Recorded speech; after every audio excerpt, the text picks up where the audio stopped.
What's going on, YouTube? This is Marty coming at you once again, my view of the world.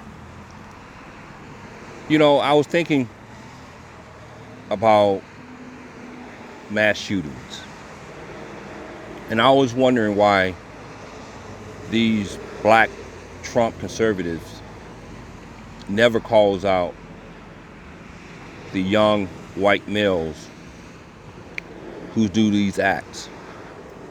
Now, they always calling out these young black males who get shot and killed by the police.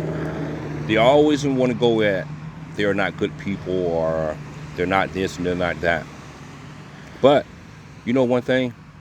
I never see neither one of them breaking down these young white males who do these mass shootings. Because I have seen where they're talked about in a nice light.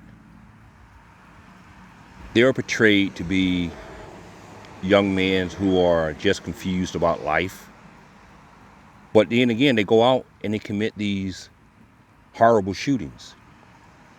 Now, the reason I'm bringing this up is today there was another shooting. It wasn't a mass shooting. It was not a mass shooting. So let me get that straight. It was not a mass shooting because the police reacted in time to keep it from being a mass shooting. Now, there was a guy, I think the guy was like 20, young man, he was like 22 years old, white male, who was in Dallas, and he was shooting into the federal building in Dallas, and he was equipped like an army vet, which he was an army vet. He served in the military. Now, I want to see Brandon Tatum or Candace Owens take on this guy. I'm just to the point where I'm just sick and tired of these black Trump conservatives always playing identity politics. They're always picking on the young black males, but they never pick on the young white males. And that makes you think. This is all about identity politics. It's all about demeaning and degrading the black community, demeaning and degrading young black males. That's what this is all about. And it's to the point where enough is enough. It's time to balance this out. It's time to start talking about start talking about these young white males who's trying to do mass shootings or who have done mass shootings.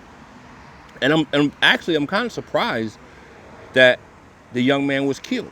Because usually when these young white males do these mass shootings, they catch them alive, which is a mystery within itself also.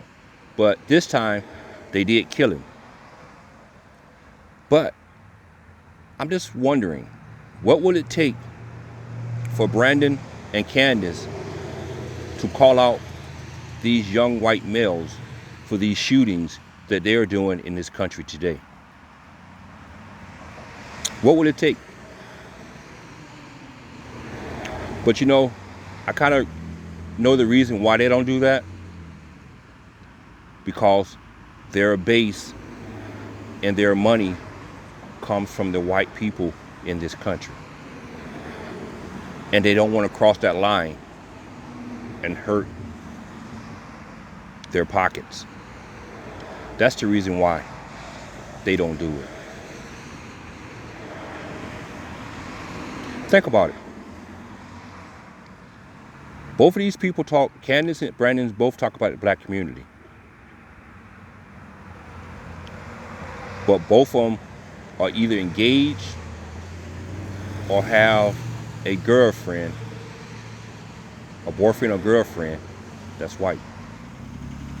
So you tell me, how can you identify with the black community when you're not even in the black community?